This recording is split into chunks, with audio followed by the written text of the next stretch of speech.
to 49 ng GMA Affordabox. Kaya may access ka na sa balitang totoo. Anytime, anywhere. Sa radyo, sa social media, at TV. Radyo Pilipinas, 738 AM. Ito ang Presidential Broadcast Service. Radyo Pilipinas. Radyo Publiko Ng bagong Pilipinas para sa bagong Pilipino. Naghahatid ng mahahalagang balita at impormasyon na uugnay ng pamahalaan sa sambayanan. Tulay sa himpapawid ng serbisyo publiko. Radyo Pilipinas. Radyo Publiko. Ang boses ng Pangulo. Sa Mega Manila, 738. Radyo Pilipinas. Radyo Publiko.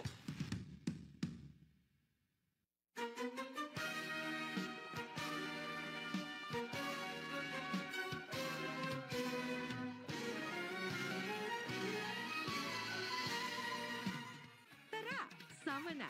Mga latest sa larangan ng transportasyon mula sa Department of Transportation. Sakay na! Magandang hapon po. Miyerkules na naman. Ay, ito na naman bagong edisyon na naman tayo sa Sakay Na, ang panibagong programa sa radyo ng Department of Transportation. At tulad nung nakaraang linggo, release tayo pa rin ngayon. Ang administrator po ng Light Rail Transport Administration. Tama ba? Administration. So, ang administrator po ng LRTA ay nandito sa studio. Poging-pogi po. Siya po si Attorney Hernando Cabrera. Bati ka muna, Attorney. Magandang hapon po sa lahat, sa ating mga nakikinig. Magandang hapon po, Mang Johnny. Maraming salamat po sa pag-imbita po ninyo sa amin sa inyong programa. Okay, gumagaling na.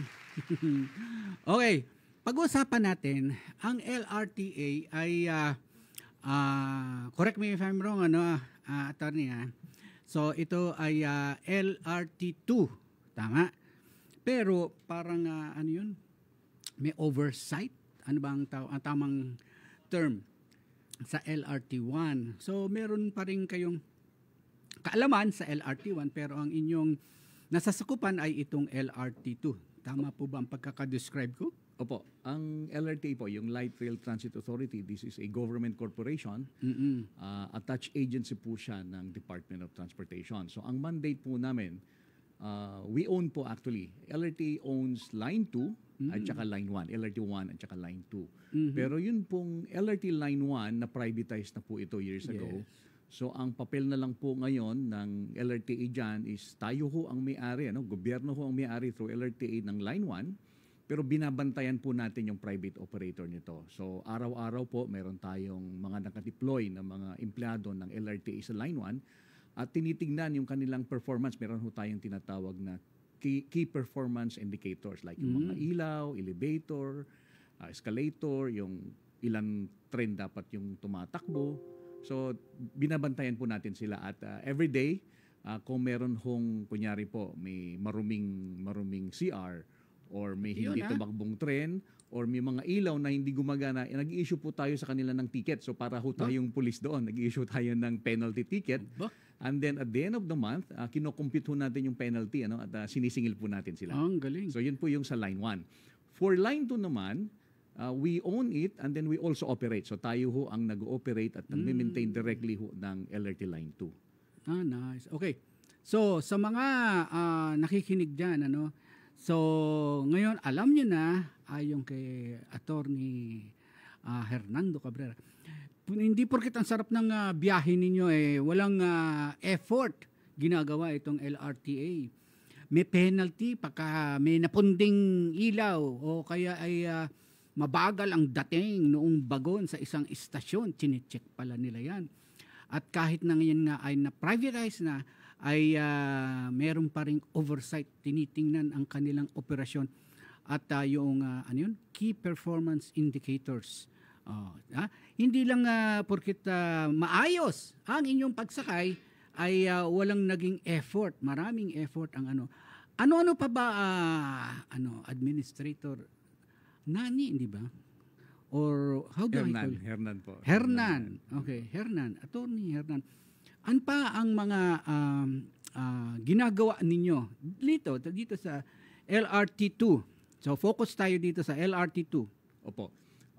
Kung makikita po natin, nag-assume po tayo bilang administrator dyan. Kasabay po natin si Secretary Bautista noong 2022. And nung nag-assume po kami, halos magsabay po kami ni Secretary Bautista, mapapansin ho ng ating mga pasahero na around mga 6 hanggang 7 train lang ho yung umaandar. Train sets. Opo. 6 hanggang 7 lang ho yung umaandar doon sa LRT Line 2. So kami po, together with the support ng DOTR, unti-unti ho nagawa ho namin na ma-repair ho itong mga ibang train. So ngayon ho, beginning towards ho ng start ng 2023 hanggang ngayon, 10 train na po yung tumatakbo. From the original, from yung inabutan ho namin na 6 hanggang 7 lang. Nagawa na ho nating 10 yan at meron pa ho kaming isa na inaayos, magiging 11 na po yan. Train set. Opo, Ang isang train set ay 4 na bagon. 4 na bagon. So malaking tulong yan. Opo. So tingnan natin yung future plans ng LRT Line 2. Binabanggit ni Secretary na meron tayong East and West extension. Ano ba yun? Opo. Meron ho kasi tayong dalawang tinitingnan ho ngayon actually na project. Yung West, ito po yung project na magdadagdag tayo ng around 5 kilometers na additional na relays papuntang Pierre at dagdag na 3 stasyon. So currently po, yung dulo ng Line 2 is nasa Recto. So magdadagdag pa ho tayo ng 3. Yung pinakadulo po niya is magiging doon na ho sa loob ng Pierre. Para yun ho yung mga pasahero galing ng ferry, yung sa ferry terminal, yung inter-island ferry natin, pwede na ho silang sumakay ng train doon. And then 2 additional in between, yung papunta ho ng Divisoria, at saka doon sa Tutuban. So, Divisoria, Tutuban, tapos doon ho sa may... so, sa dalawa. Tatlo. Opo. Tutuban, Divisoria, and then, sa Pierre. Sa Pierre po, opo. Okay, 3 additional istasyon. Dito sa kabilang dulo. Sa kabila naman po, meron na ho tayong natapos na feasibility study naman. Okay. Magdadagdag pa ulit tayo ng 3 stasyon. Ito yung tinatawag natin na Cogeo extension. So, additional 3 stations sa loob po ng Antipolo City. So, 3 additional stations po yan. Pero itong project po ito, tapos na actually yung feasibility study nito, nire-refine na lang. And then, after that, dadalhin po sa NEDA ito, tsaka sa DOTR para mabigyan naman ho ng approval at saka pondo. Yun kasing West, tapos na ho yung study nito, may na-approve na ho yung budget requirement. Ang problema na lang ho, kulang na lang ho yung pondo. Parang originally ho, halos mga 10 billion ho yung kailangan dito sa West. Ang nabigay lang na pondo sa atin is around 2 billion lang. So yun ho yung ginagamit natin na pambili ho ng mga right of way kasi kailangan ho tayong bumili ng mga right of way. So yun ho yung focus ho natin ngayon. Ito ho yung latest na instruction ho sa atin ng DOTR na pagdating dito sa West, habang kulang pa yung pondo, yung available na pondo, gamitin na ho natin ito na bilhin ho yung mga right of way. Kasi yung right of way ho, yan ho lagi ang nagpapadelay sa project. So yun ho ang utos ho ng DOTR sa amin ngayon na mag-prioritize ho tayo na bilhin na, asikasuhin na yung right of way. Kasama na rito ho yung paglilipat ho ng mga utilities, yung mga kawad ng kuryente, mga tubo ng tubig, at saka yung may mga tatamaan po tayo ng mga informal settlers. So kailangan nating ayusin ho lahat ito para by the time ho na makuha natin yung pondo, kung anumang source man ho yun, ready na ho talaga yung project at mabilis na ho natin siyang ma-implement at matapos. Oo nga, ako'y iniisip ko lang na sabi mo nga idadaan ng Tutuban at ng Divisoria. Opo. Abay, ang daming tatamaan pala niyan. Opo. At yung mga right-of-way issues niyan, isa-isang ayusin. Pero ang sinasabi ni attorney is marami na silang ginagawa sa kasalukuyan para pag may nakitang pondo ay tapos na ayos na nila yung right-of-way. So, kulang, wala pang ginagawang feasibility study dun sa east side. Tama ba? Tapos na ho. Okay. Pina-finalize na po yung feasibility study po. Okay. Para kapag natapos ho yun, papasadahan ho ng DOTR ho yan. And then from DOTR, dadalhin naman po sa NEDA para manghingi naman ho ng approval at saka pondo. Okay. Oh, nice. Kasi nga, ito yung proseso Sana ay maintindihan ng ating mga tagapakinig. Dahil bago nagkaroon ng extension ang LRT1 sa Cavite, patungo ng Cavite, ay dumaan ho yan dyan sa mga prosesong yan. At nakita naman natin yung laking tulong nung nadagdagan ng 5 istasyon ng LRT1.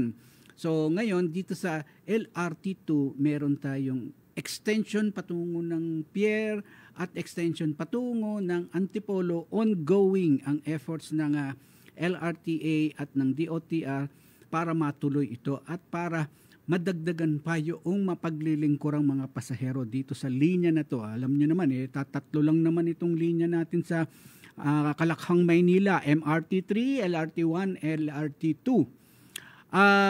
Maliban naman doon, attorney, ay ano ang mga maliban sa right of way, ano yung mga challenges na sa pagpapaganda ng serbisyo ng LRT2? Correct me if I'm wrong, pag sinabi mong LRT2, yan ang linya ng mga estudyante patungo ng U-Belt. Tama po. Oo. So maraming umaasa sa reliable na pag-andar ng LRT2. Ano pa yung challenges na nakikita ninyo sa operations ninyo? Opo. Nabanggit ko na ho kanina na nung nag-start ho kami, ang challenge ho namin is kulang ho, yung tren, dahil yung ibang tren ho at that time is sira. So naisampan na ho namin na 10 yung train set natin, may inaayos pa kaming isa. But after that, ang next na challenge ho naman is to maintain na itong mga trend, itong mga systems natin na hindi tayo nagkakaaberya. Again, I go back po, Mang Johnny, when I and the Secretary started, ang average ho ng mga sira natin, yung aberya natin is mga 15 to 20 in a month. So, I'm very proud po na sabihin na eventually naayos po namin ito na naging minsan sa isang buwan wala ho tayong aberya. Minsan 2 lang, marami na ho yung 3 or 4. Yung pan natin. In fact, yung mga aberya na yun, actually hindi na ho siya aberya. Nagkakaroon na lang ho tayo ng yung unloading na tinatawag. Ibig sabihin, hindi ho talagang tumigil yung operasyon natin. Sometimes kasi, yung isang train ho natin, mahina yung aircon. At para hindi ho mag-complain yung mga tao, ipapababay na lang muna natin sila at sumakay na lang sila doon sa isang train na kasunod para mas malamig yung aircon. So mga ganon, yung preventive ho yung action natin. So nagkakaroon ho tayo ng unloading but wala hong technical problem per se na tumitigil ho yung operasyon. But like I've said, in some months, itong nakaraang for the last almost 3 years, may mga buwan ho tayo na wala na hong unloading, wala hong aberya. So I'm proud to say that. Ang galing naman. So narinig niyo yan, ipinagmamalaki ni Attorney Hernan Cabrera na pakonti na ng pakonti ang aberya dyan sa LRT2 at kaya nga lang pagka ganyang maayos, maaliwalas, dire-diretso ang operasyon, wala man lang pumapansin. Very good ang LRT2, di ba? Actually, Mang Johnny, kukwento nga ako. Kasi bago po ako na-appoint na administrator, matagal po na ako ang spokesperson ng LRTA. So ang tawag po sa akin ng mga kaibigan natin sa media, si Suke. Kasi lagi akong nai-interview dahil laging may sira. So sa ngayon, after ilang buwan nung naayos ho namin ni Secretary itong mga aberya na yan, ipagmamalaki ko rin po na ang sinasabi sa akin ng mga kaibigan ho natin sa media, namimiss na po na nila ako. Kasi hindi na ho nila ako nai-interview. Kasi wala nang aberya. Opo, kasi in the past, lagi ho nila ako nai-interview dahil may aberya. But this time, ang lagi nila sinasabi sa akin, namimiss ka na namin. So sabi ko, maganda yan. Maganda yan na mamiss nyo kasi nasanay tayo na nai-interview lang ako pag magmisira. So the fact na hindi nyo ako nai-interview, ibig sabihin maganda yung takbo ng tren natin. Oo nga, magandang happy problem, ika nga. Opo. Okay, so magbabalik tayo, magbe-break muna tayo at pagbabalik natin ay tingnan natin kung ano pa yung mga anong mangyayari sa LRT2. Paano natin palalakasin, papagandahin, etc. At sana mapansin nga ng mga mananakay. Okay, break muna tayo.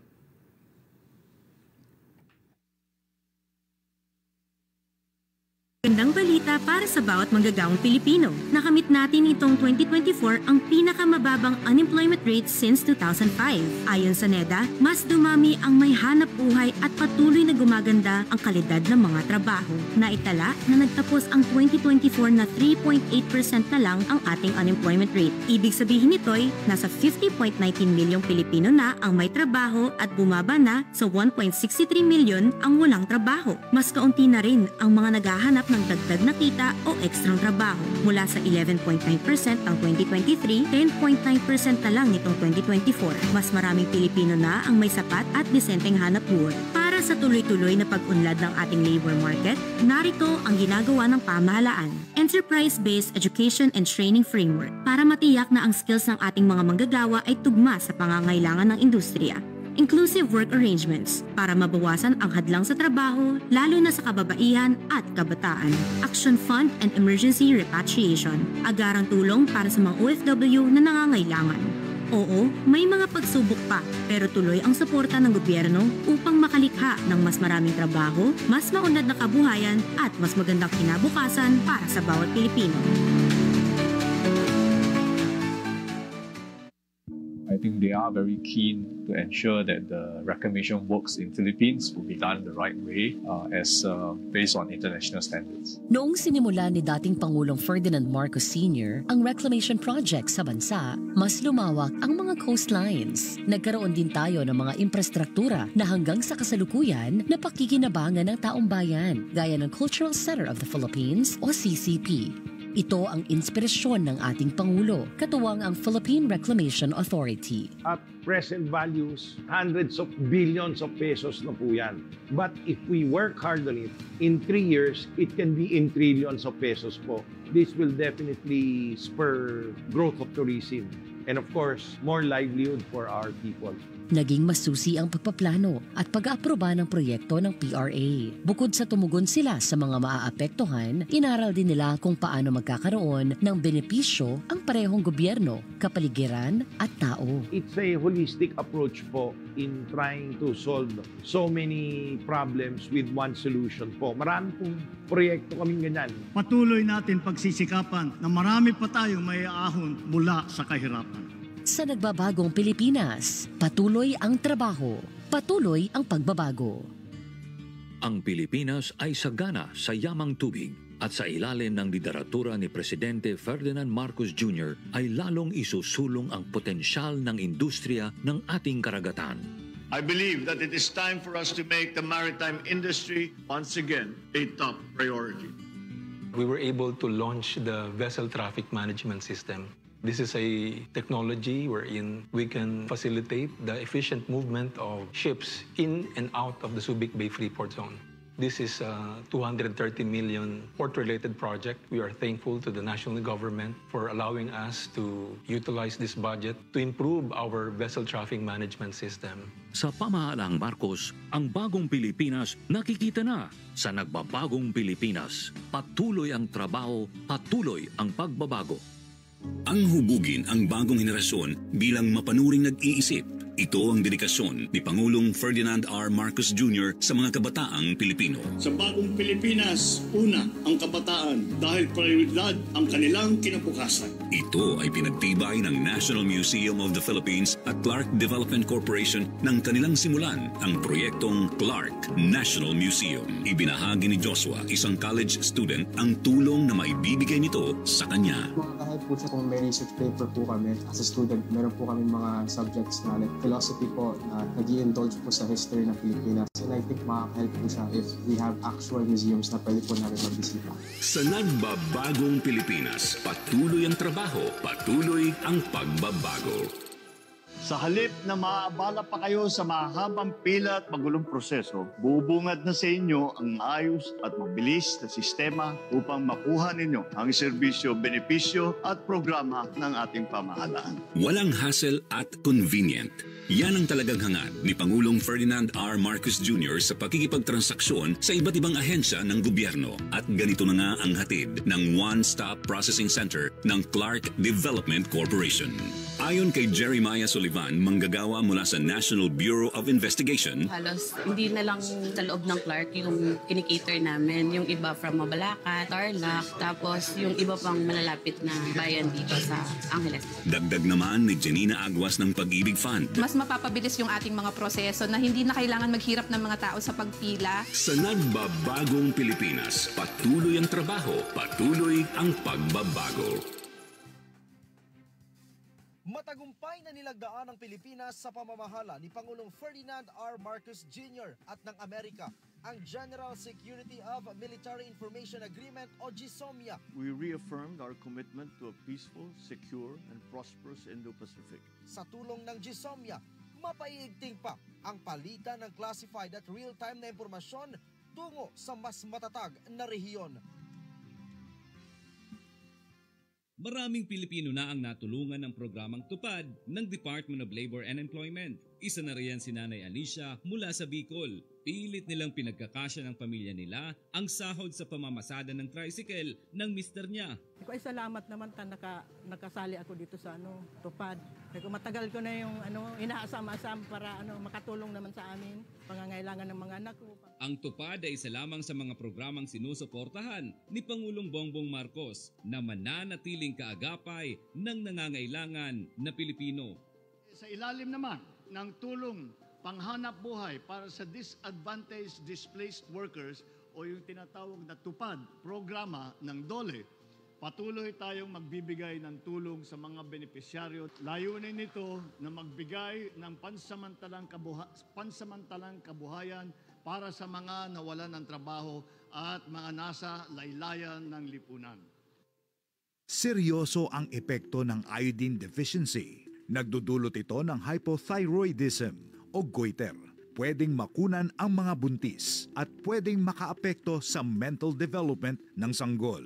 Kaya ang DOST-FNRI naglunsad ng Tubig Talino, ang iodine-fortified drinking water na kayang punuan ang 33% ng pang-araw-araw na iodine requirement ng ating katawan. Labanan ng iodine deficiency kasama ang DOST-FNRI. Ugaliing uminom ng Tubig Talino. Sakay na ng Department of Transportation. O yan, mandar na yung tren ha. Nagbabalik po ang programa Sakay na dito sa Radyo Pilipinas, ang bagong programa ng Department of Transportation. Dito, papapasukin na ngayon natin ang kalagayan, report ng kalagayan ng mga iba't ibang lansangan kung saan merong hukay, may banggaan, merong huhukayin. Pasok, JC Santo Domingo. Hi, good afternoon po sa inyo, Sir Julie, at sa inyo mga tagapiligan DOTR Sakay na.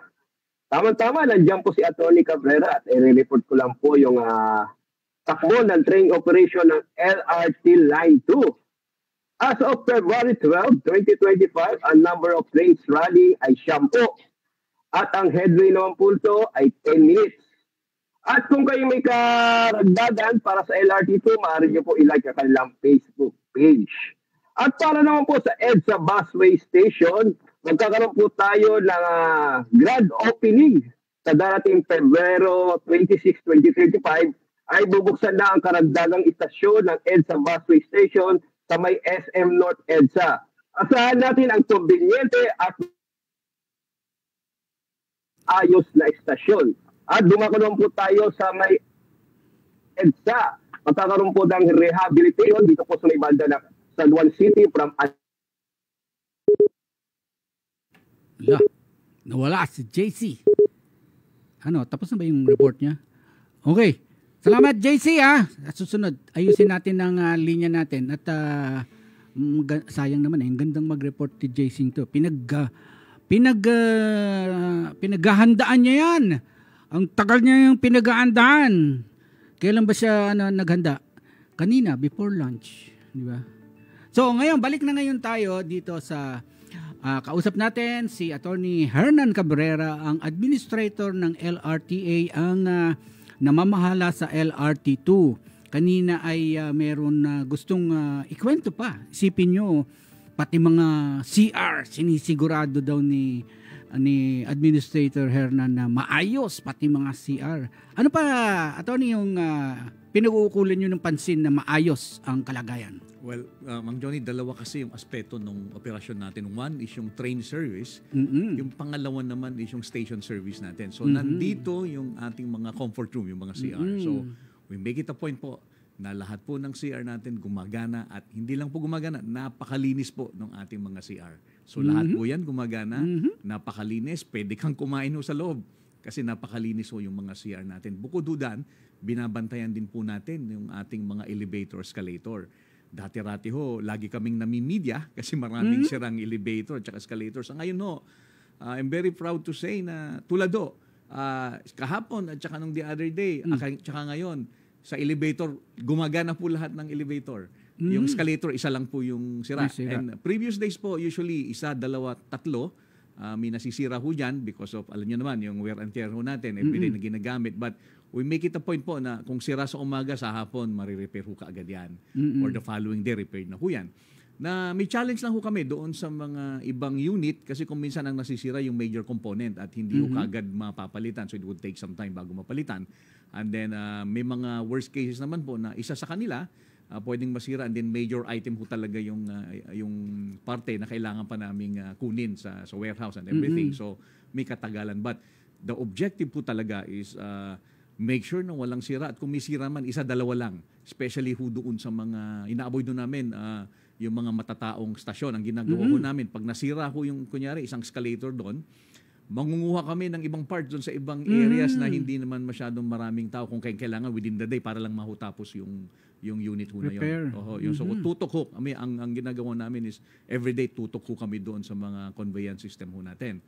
And then yung ating mga fasilidad para sa ating mga special passengers, yung PWDs, yung mga senior citizen, yung mga estudyante, inaayos ho natin yan na unang-una ho yung ramp, maayos ho yung ramp natin, yung mga accessibility issues ho natin, we make sure na tinitignan ho natin yan, nakafocus din ho tayo yan. Every month, gumagawa ho tayo ng evaluation, ano yung mga challenges, ano yung mga nare-resolve ho namin problema. So meron ho kaming tinatawag na yung mobility, accessibility at saka inclusivity na committee.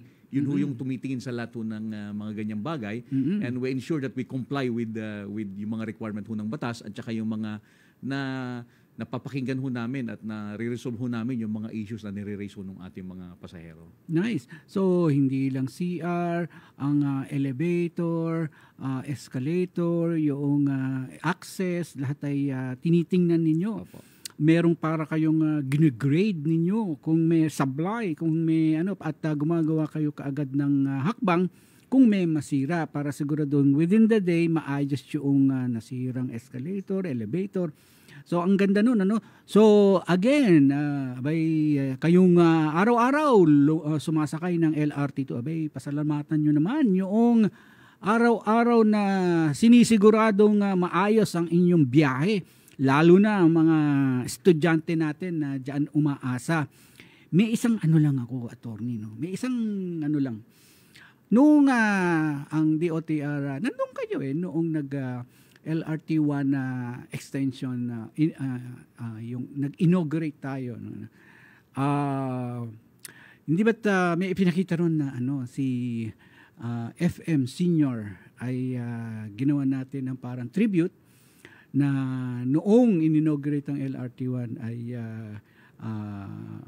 kasama si FM Senior, Ferdinand Marcos Senior, noong binuksan ang LRT1, ganyan. Ano ang what do you see ang historic significance ng LRT2 nung simulang binuksan ito? Sa palagay nyo ay ito ay magiging legacy na sa mga estudyante kasi ang sinisigurado yung maayos ang serbisyo sa mga mananakay. Ano yung nakikita nyong natatanging serbisyo diyan maaalala ang LRT2? Well, Mang Johnny, kasi yung ating light rail system dito sa Pilipinas, actually nag-start nga po dyan sa Line 1 and everything was started by then President Marcos Sr., hindi ho ba? Because of that, naipakita na kayang gawin. Kaya natin gumawa ng ganong klaseng sistema. That is the reason why nagawa din natin ang Line 2, nagawa natin ng MRT3, and sandamakmak na yung ating railway project ngayon. At hindi lang nasa drawing board, hindi lang usapan, kundi talagang actual na ginagawa. At anytime soon, itong subway natin, itong NSCR project natin ng PNR, yung MRT7, nandyan na ho yan. At anytime soon, mag-go online na sila at magagamit na ho natin. Actual ho talagang magagamit ho natin. Yes. So and these things were started doon sa Line 1 na inumpisan ho ng ating President Marcos Sr. So doon tayo nagsimula sa LRT1 sa pamamagitan ni Ferdinand Marcos Sr. Okay.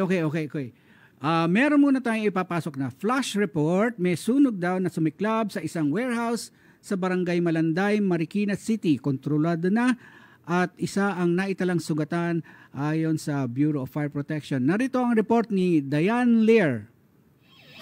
Radyo Pilipinas Flash Report. Yes, idineklara ng mga fire under control ng Bureau of Fire Protection o BFP. Itong sunog na sumiklab sa isang bodega ng plastic at electrical products dito sa Malaya Street, Purok 7, Barangay Malanday, Marikina City. Ito sunog ay umabot ng ikatlong alarma. Ayon sa BFP, isa ang naitalang nagtamo ng first degree burn sa ibabang bahagi ng katawan pero ito ay naadala na sa ospital. Naging pahirapan ang pag-upula sa sunog kung saan kinailangan pang gumamit ng mga bumbero ng ladder fire truck upang matumbok ang apoy. Sa ngayon, patuloy pang inalam ng mga otoridad kung ano ang sanhi ng sunog at kung magkano ang halaga ng pinsala sa mga ari-arian. Mula sa Marikina City para sa Bagong Pilipinas, Diane Lear, Radyo Pilipinas, Radyo Publiko. Radyo Pilipinas Flash Report. Ang bomberong Pilipino ay simbolo ng tapang at katapatan sa bayan. Patuloy ang suporta ng administrasyon ng ating Pangulong Ferdinand Marcos Jr. sa pagtatayo ng isang bagong fire station para sa ating mga bayaning handa magserbisyo para sa kaligtasan ng mamamayang Pilipino. Ang Office of the President, naniniwala ako na malaki ang kanyang tiwala sa SBMA at ang SBMA Fire Department ay lubos nagpapasalamat sa tiwala at pagbibigay sa amin ng pagkakataon na makapagserbisyo sa ating bayan. Kayo po yung makakaasa ng pagtulong at agarang responde sa panahon ng pangailangan. Handa laging umagapay ang Administrasyong Marcos sa oras ng sakuna. Sa pamahalaang Marcos, ang bagong Pilipinas nakikita na sa nagbabagong Pilipinas. Patuloy ang trabaho, patuloy ang pagbabago. Patuloy tayo sa pagdadagdag at pagpapataas ng kalidad ng ating mga ospital at mga specialty center. Pangako yan ni Pangulong Ferdinand R. Marcos Jr. Kaya naman, positibo ang pagtanggap ng mga kababayan natin sa Pampanga sa layuning maipatayo ang Clark Multi-Specialty Medical Center. Isang proyektong katuwang ang Clark Development Corporation at ibang sangay ng pamahalaan at pribadong sektor. Ayon kay Lailani, isang residente ng Pampanga, magiging mas accessible na ang serbisyong pang-medikal sa kanilang lugar. Very good kasi accessible sa mga tao. Sana lahat pwede makagamit nun. Mahirap ka, nasa middle class ka. Malaking tulong yun para sa mga tao ditong nakatira or karatig bayan. Sa nagbabagong Pilipinas, patuloy ang trabaho, patuloy ang pagbabago. Under President Ferdinand Marcos Jr.'s administration, malaking bahagi ang economic zones sa Cavite sa pagtulak ng 2.73 trillion peso investment pledges sa kanyang termino. Dahil dito, makakaasa na marami pang katulad ni Bob Bismonte ang mabibigyan ng oportunidad sa bayan ng Cavite para maipakita ang galing ng Pilipino. So ang akin pong posisyon ay Design Director. Nag-formulate po kami ng ibang klaseng mga liquid resin para sa iba-ibang industry. Medical resin, dental resin, kahit po sa automotive ginagamit na rin yung aming machine. Ang pinaka-reason namin is we innovate products for Filipinos that could compete around the world. Sa nagbabago Pilipinas, patuloy ang trabaho, patuloy ang pagbabago. Balakid ang kawalan ng pera pang matrikula. Kaya naman solusyon ng Commission on Higher Education, libreng matrikula. Dahil po sa scholarship na to is meron pong mga kagaya ko or mga tao pong mas nangangailangan pa sa akin ang nakakapagtapos po ng pag-aaral. Siyempre, pag nakapagtapos ka ng pag-aaral, makakapagtrabaho ka. Tapos kapag nakapagtrabaho ka, masusustentuhan mo po yung pamilya mo. Ang kanilang solusyon, iwas konsumisyon para sa iisang misyon. Ang makapagtapos ang bawat bata sa pag-aaral. So yung unang obstacle o yung unang dapat malagpasan sa edukasyon, yung tuition at miscellaneous fees, ay natanggal na yan sa napakaraming kabataang Pilipino. So ang susunod na challenge diyan, alam naman natin, hindi lang tuition ang babayarin, yung pang-araw-araw na gastusin, kailangan tutulungan natin sila. Hatid ng CHED, edukasyong para sa lahat. Sa pangunguna ng Department of Health sa ilalim ng administrasyon ni Pangulong Bongbong Marcos, inilunsad ang Purok Kalusugan. Isang makabagong programa na naglalayong pabilisin ang universal healthcare para sa bawat Pilipino. Sa Purok Kalusugan, ang serbisyong medikal ay inilalapit sa bawat purok. Ang mga lider ng komunidad ay katuwang ng DOH sa paghahanap ng mga nangangailangan ng serbisyong medikal. Magtatayo tayo ng dagdag na mga health center at ospital.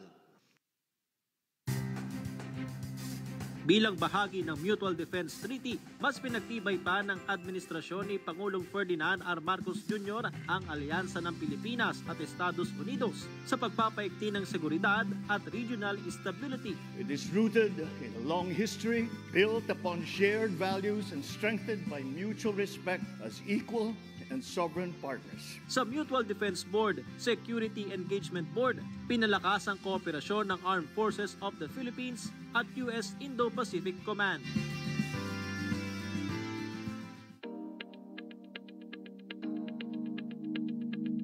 Mabilisang promosyon sa mga gurong may puso at dedikasyon. Alay ng DepEd sa likod ng kanilang kahangahangang kabayanihan. Definitely, tingin ko, mas kokonti ang aalis dahil nakita nila may garantisado silang career path dito sa ilalim ng career progression. Under the direction of the President, gumawa tayo ng mga bagong posisyon. Isang paraan ng kagawaran upang ang mga guro sa pagtuturo ay lalo pang ganahan. Ganyan kami sa DepEd. Sakay na ng Department of Transportation. Ayon sa ating mga taga-subaybay, eto si Cynthia Sabador ba to? Ng Quezon City. Maganda po ang mga bagong istasyon ng LRT2 sa Marikina at Antipolo. Sana matuloy na rin ang west extension ng LRT2. Meron pa Ano yung isang sabi ng isang estudyante dyan? Student po ako kaya malaking tulong ang LRT2 sa akin. Sana lang umikli na ang paghintay ng tren, baka pwedeng madagdagan ang tren. Ayon kay Dennis Cabral, isang estudyante ng CEU. Kita nyo? Tama po yan, Mang Johnny. Humihingi kami ng paumanhin tungkol dyan kasi nga 10 lang yung tren na tumatakbo. Kaya tumatagal yung ating headway. So ang solusyon talaga dyan, number 1, yung pwede namin gawin, yung panandalan is make sure na walang aberya. Kasi pag nagkaroon ng aberya, lalo nga haba pa yung paghihintay. So with that number of trains, talagang tutok kami na hindi mabawasan yan. Yung 10 na yan. Otherwise, mas lalong haba.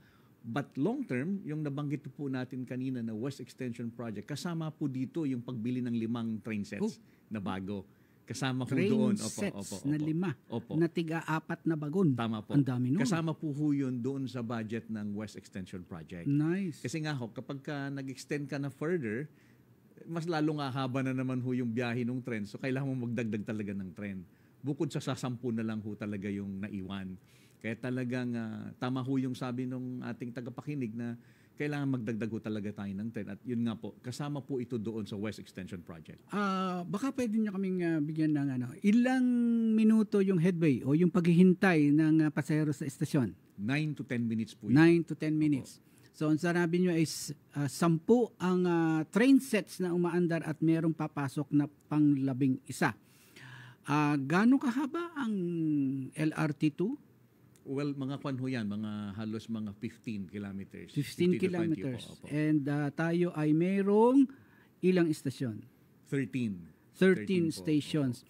Ang average ridership, kunyari sa isang araw, ay umaabot ng on the average po lahat ng araw mga 165,000 average. po. Okay, so ganun karami at magkakaroon pa kayo ng additional, meron kayo nakikitang mga additional na ipapasok pa. So iiksi yung paghihintay, yung headway At dadami pa ang mga ridership nito. Opo. Actually, wala ho tayong ridership in total kasi maluwag ho yung stasyon natin, maluwag yung mga tren. Ang talagang problema lang talaga is yung turnaround po ng ating mga tren. Kaya isa pa rin yung nakakadagdag doon sa paghihintay po nila kasi nagka-crowd control ho tayo. Lalo sa peak hour sa umaga at saka sa gabi. Usually yun, yung peak hour ho natin magmula alas 7 hanggang alas 9. So we need to do some crowd control procedure. Otherwise, matatambakan ho yung platform at delikado po yun. So ang ginagawa ho natin, kapag there already a certain number of people doon ho sa platform, patitigilin na ho natin yung pag-akyat. Doon muna ho sila sa baba. So parang 3 or 2 section ho yung ginawa ho natin doon sa stasyon natin na doon sila titigil muna. And precisely ho para magkaroon tayo ng safe na loading at saka hindi ho nagtutulakan, hindi ho nagbabalyahan. At the same time, kapag ho kasi pinuno mo kaagad yung tren, kunyari po sa Antipolo, mawawalan na ho ng space yung nandun sa Marikina. Opo. Hindi na makakasakay. Wala nang masasakyan. Opo, lalong magtatagal po yung kanilang paghihintay ho doon. So, yung crowd control procedure natin is it solves a lot of some issues and problems. At ang bottom line po niyan is to have a safe loading procedure. Gumagawa kayo ng skip train? Sa ngayon, wala po. Pero nagka-crowd control po tayo. Okay.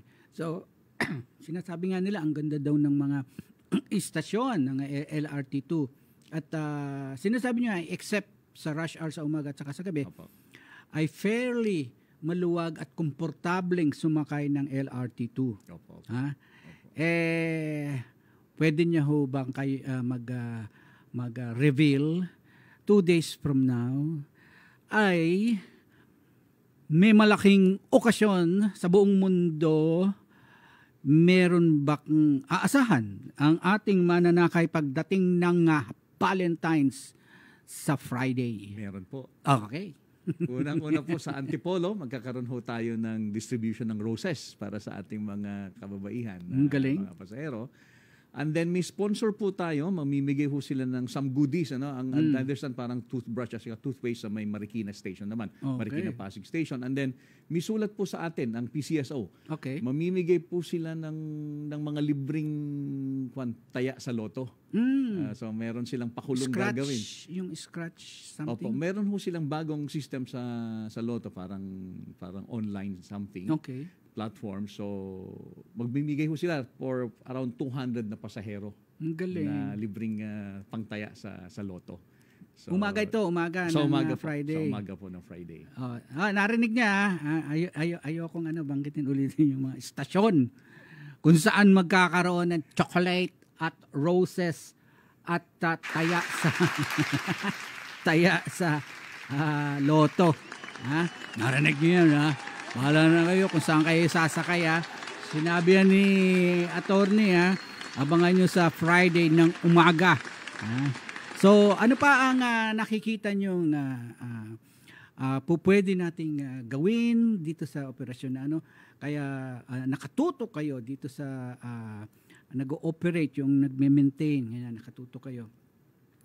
Dahil hindi ba't merong usapin na i-privatize itong 2 at saka MRT 3. Mayroon pang proposal. Bakit hindi natin pagsamahin? I-bundle. Anyway, ano ang latest dito sa usapin na i-privatize?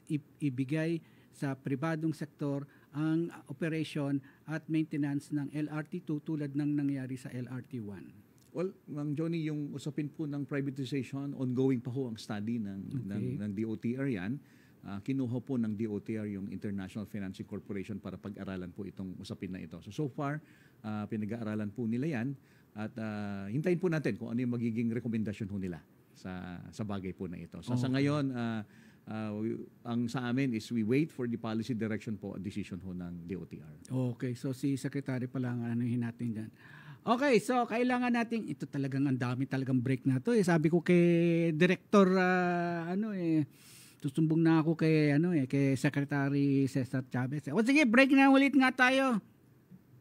Sa ilalim ng matatag na pamumuno ni Pangulong Ferdinand Marcos Jr., naipasa ang isang mahalagang batas para sa Build Better More. Ito ang Republic Act No. 12066 o ang Create More Law. The signing of the Create More Act is a resounding testament of our commitment to make the Philippines the destination of choice for investments. Ayon kay PEZA Director General Tereso Panga, we can now offer the most generous incentives package across ASEAN. Gawa nung pag-enact itong Create More sa administration ni President Marcos. So tayo na may pinaka-generous sa fiscal incentives. Kung sasabayan pa natin ito ng enhanced ease of doing business, which is yun din ang ginagawa ng PEZA sa pamamagitan ng mga economic zones. Diyama ko na in ASEAN, we can be number 2 when it comes to FDI attractions. Sa nagbabagong Pilipinas, patuloy ang trabaho, patuloy ang pagbabago. Noong 2024, iprinoklama ni Pangulong Ferdinand Marcos Jr. ang expansion ng West Cebu Industrial Park sa Balamban, Cebu na tinaguriang Shipbuilding Capital of the Philippines. 14,000 jobs na ang nailikha nito mula 1993 na nagbago ng maraming buhay. Ako po ay si Eugene Caminos Quizon. Nagtatrabaho po ako sa Chunichi Heavy Industries Cebu Incorporated. So wala pa ang kumpanya. Ako po ay isang conductor ng aming jeep. Nag-apply ko bilang welder cutter. Naningkamot, hantod na promote, umabot ng senior Juban leader. Napakalaking tulong ng kumpanyang ito sa aking pamilya dahil ako po ay nakapagtapos ng 3 kolehiyo, 1 psychology at 2 engineers. Ako po si Vernon Siblos. Nagtatrabaho po sa Chunichi bilang isang company driver. I am working for 29 years. Dahil sa trabaho ko dito, napaaral ko ng mabuti yung 3 anak ko. Kapag tapos sila, yung panganay ko, dito pa rin nagtatrabaho, nasa maintenance. Tapos yung pangalawa, nasa EDP department. Tapos yung pangatlo, isang naval architect. Yun ang may pagmalaki ko sa kumpanyang ito na ikundar ko yung kinabukasan nila. Sa expansion, tsak na marami pang kwento ng pag-asa katulad dito ang mabubuo. Sa nagbabagong Pilipinas, patuloy ang trabaho, patuloy ang pagbabago. Malalayong ospital sa mga probinsya. Yan ang problema ng mga nakatira sa kabundukan. Pero dahil sa bagong programa ng Department of Health, abot kamay na ang hinihiling nilang serbisyong medikal sa pamamagitan ng Purok Kalusugan. Dito sa Ilocos Leyte, pangunahing problema ng mga taga-Purok ay ang regular na pagpapacheck up.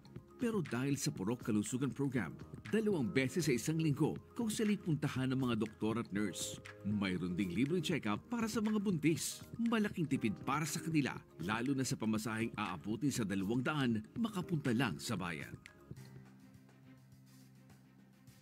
We shall never surrender even a square inch of our territory and our maritime jurisdiction. Hindi isusuko ng administrasyon ni Pangulong Ferdinand R. Marcos Jr. ang karapatan ng Pilipinas sa mga pilit at iligal na umaangkin sa West Philippine Sea. Sa bagong Pilipinas, itinatag ng AFP ang Territorial Defense Plan o Tatag Kapuluan upang lubos na mabantayan ang ating teritoryo at kaligtasan ng bawat Pilipino. Bahagi rin ito ng pagtitiyak na hindi mawawala ang presensya ng mga barko ng Pilipinas at iba pang asset para protektahan ang ating teritoryo at soberanya. Ayon sa Labor Force Survey ng PSA, mahigit 16 million Filipinos ang nabigyan ng trabaho ng turismo at ang bilang na ito ay patuloy na tumataas pa. Tourism is not only an important economic development tool, but the abundance of opportunities that the sector creates in terms of regular employment and even job creation at the grassroots level is undeniable. Ang boatmen, tour guides, transport operators, tricycle drivers, pasalubong makers, weavers ay ilan lamang sa mga patuloy na nabibiyayaan ng maunlad na turismo sa pamumuno ni President Ferdinand R. Marcos Jr. Sa maunlad na turismo, hindi lang bilang ng turista ang dumarami, kundi pati na rin ang mga oportunidad sa trabaho. The Marcos administration and the DOT aim to ensure that tourism in the Philippines will continue to open doors for the Filipinos. Sa bagong Pilipinas, lahat kasama sa biyahe tungo sa mas magandang buhay. Artificial intelligence is here at wala nang makakapigil. Takot tuloy ang ilan nating mga kababayan. Mawawalan ba sila ng trabaho dahil sa AI? May sagot dyan si TESDA Secretary Kiko Benitez. So one of the things that TESDA has been doing has been signing up with as many partners as possible who can help us create training programs specific to the AI transition. We have IBM, no? But we also have Google, we also have Microsoft, right? We have Amazon and so on. So that we have the entirety of the trainings that our citizens need to upskill, no? Because this is really upskilling. So hindi ho sila mawawalan ng trabaho. Sa totoo lang, dadagdag pa ho ang kanilang sahod kung magpa-upskill sila. So TESDA is here to provide as many options as possible, including scholarships and certification, particularly in partnership nga with IBPA.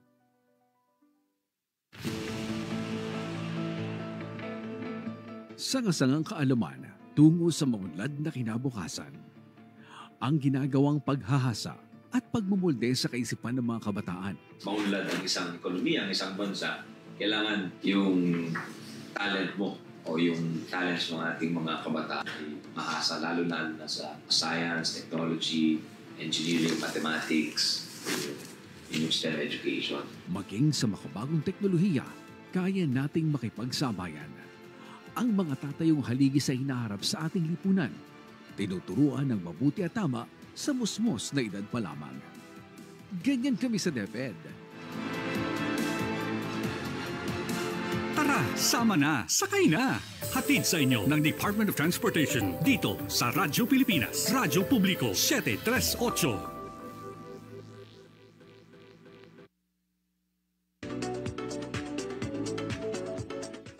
Alam niyo ba kung bakit kulay violet at yellow ang gamit ng LRT2? Ito ay dahil sa paniniwalang ube at mangga ang paboritong pagkain ng mga Pinoy. Ang LRT2 ay automatic. Kayang umandar ng walang driver, pero meron pa rin nakasakay na driver para buksan ang pintuan at kung magkaroon ng emergency. Alam niyo din ba na ang Katipunan Station ang nag-iisang estasyon ng LRT2 na fully air-conditioned? Ngayon, alam niyo na. Yan ang butil kaalaman tungkol sa LRT2. Abangan ang iba pang fun facts sa mga susunod na episode.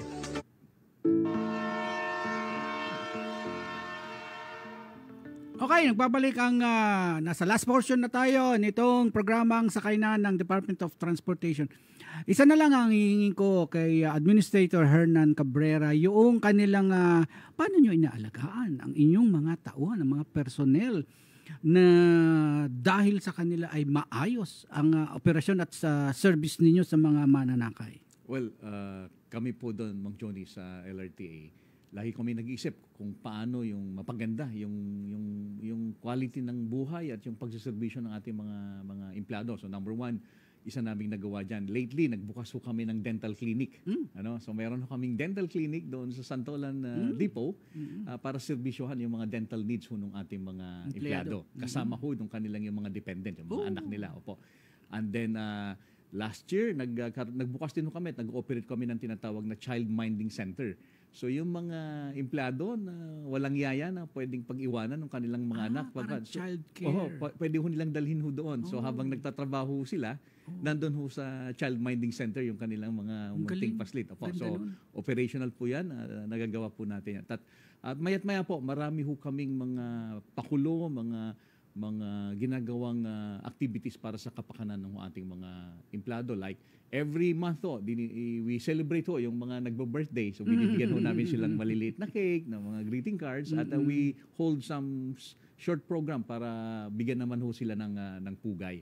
At wala hong katapusan yung aming mga ginagawang activities para sa kanilang kapakanan. In fact, because of this, Mang Johnny, nung before kami nag-assume ni Secretary Bautista, there was yung mga previous years po, bagsak ko kami lagi sa scorecard.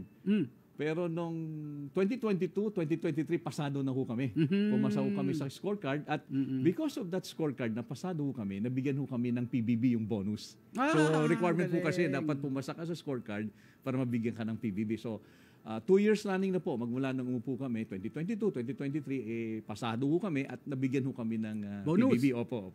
Sana all! So itong 2024, So we're hoping na ma-achieve ho namin yung passing, yung required na score para makuha namin yung PBB ho namin. Kayang-kaya nyo yan. Sana all. At eto, magtatapos na tayo sa ating sa pang-edisyon ng ating programang Sakay Na. Pero bago yan ay belated happy birthday muna kay Jess, ang aming bunso. Nasaan na yun? Hindi ko makita. Nung February 7, nag-birthday si Jess. At ngayong Valentine's ay birthday naman ni Robert James De Roque sa February 14. Okay, nataubos na ho ang ating oras at sa susunod na linggo ay titingnan natin kung makukuha natin ang mga pinuno ng PNR. So doon magtatapos yung ating rail series bago tayo lumipat sa maritime. Muli, salamat po, Attorney Hernando Cabrera, ang administrator ng Light Rail Transit Authority, LRTA. Maraming salamat po sa uulitin pag-ikot natin ng mga iba-ibang mga ahensya sa ilalim ng DOTR. Thank you, magandang hapon po. Ito po si Johnny Gesmundo. Sakay na!